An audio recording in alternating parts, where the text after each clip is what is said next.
یاد رکھنا ابلیس کسی شکل میں بھی نوجوانوں تمہیں ورکلا سکتا ہے.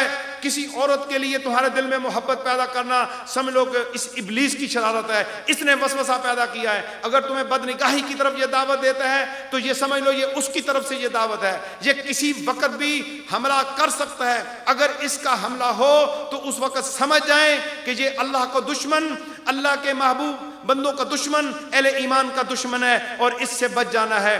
اور جب فرشتوں کی قطار در قطار مدد اس میدان میں اترتی ہے, سراقہ بن مالک جو شکل بدل کے, شیطانی شکل بدل کے انسان کی شکل میں وہ شیطان جب آیا تو اس نے فرشتوں کو پہچان لیا, اور اس کی نظریں جب ملائکہ کے دستوں پر پڑی, اس کے تو آسان خطا ہو گئی, اس کو تو پتہ چل گیا کہ اب وقت آ گیا بھاگنے کا.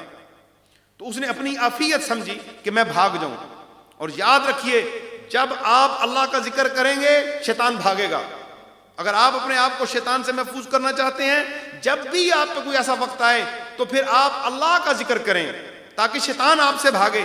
جب اس نوری مخلوق کو اس نے دیکھا تو یہ اس نے بھاگنے کی کوشش کی. حارث بن ہشام نے جب اسے بھاگتے ہوئے دیکھا تو اسے پکڑ لیا اور کہا, اے سراقہ ہمیں جنگ میں دھکیکل, اب کدھر جاتے ہو؟ تم ہی نے تو ہمیں جنگ کے لیے یہاں پر لے کے آئے تھے. تو پھر ابلیس نے اسے گھونسا مارا اور تھپڑ مارا اور فوراً وہاں سے بھاگ جاتا ہے اور وہاں سے نکل جاتا ہے. کہتا ہے تم جانو تمہارا کام جانے. نوجوانوں قیامت والے دن بھی بندہ کہے گا میں نے کام نہیں کیا, شیطان نے کہا مجھے یہ کام کرایا ہے. تو اللہ تبارک و تعالیٰ شیطان کو بلائے گا اور اسے پوچھے گا, وہ کہے گا اللہ جی میں نے تو اس کو نہیں کہا, یہ تو اپنی مرضی کرتا رہا. یہ وقت ہے, اس وقت یہ وقت ہے شیطان کی چالوں سے اپنے آپ کو بچائیں. سمجھ جائیں کہ دشمن کیا کر رہا ہے اس وقت, دشمن کی چالوں کو سمجھیں کیونکہ شیطانی قوتیں اس کے ساتھ ہیں, دجالی قوتیں اس کے ساتھ ہیں. ابلیس ان کے دماغ ان کے اندر جو ہے فتنے ڈال رہا ہے. جس طرح ابلیس سراقہ بن مالک کی شکل کے اندر جو ہے کفار مکہ کو, مشرکین مکہ کو جو ہے رسول اللہ کے ساتھ ورغلاتا ہے. آج بھی جو ہے کافروں کے جنات اور مشرکوں کے اور یہود و نصارہ کے جو جنات ہیں انہیں ورغلاتے ہیں دین اسلام کے لیے, کبھی ناموس رسالت کے لیے ان کے اندر فتنے پیدا کرتے ہیں اور انہی میں سے جھوٹے نبی بنا کے بھیج دیتے ہیں. تو ہم نے اس شیطان کا بھی مقابلہ کرنا ہے اور ہم نے اس دشمن کا بھی مقابلہ کرنا ہے جو رسول اللہ کا دشمن ہے, جو دین کا دشمن ہے, جو قرآن کا دشمن ہے, جو اللہ کا دشمن ہے. اس کو ہم نے پہچاننا ہے, اپنی صفوں کے اندر نہیں آنے دینا.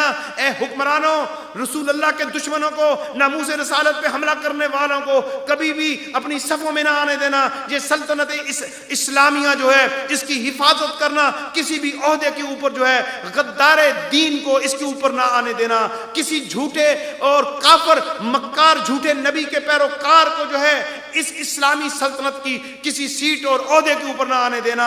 اگر تم اس کام میں کامیاب ہوگے تو پاکستان پوری دنیا میں راج کرے گا.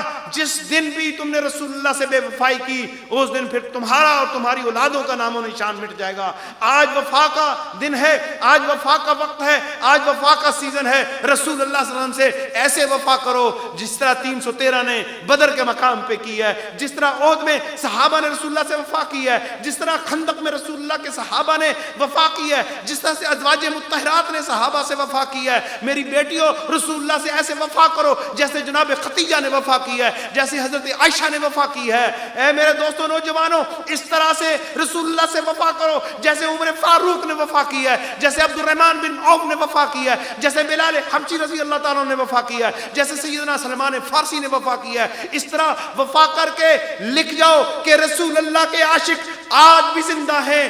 گلے کٹ تو سکتے ہیں, مر تو سکتے ہیں, جان جا تو سکتی ہے, رسول اللہ کے عاشق آج بھی زندہ ہیں. سولی پہ چڑھ کے بھی یہ بتا دیں گے آج کے نوجوان, یا رسول اللہ آپ کے عاشق آج بھی زندہ ہیں. اللہ تعالیٰ مجھے اور آپ کو قرآن و سنت کے مطابق عمل کرنے, رسول اللہ سے وفا کرنے کی توفیق عطا فرمائے.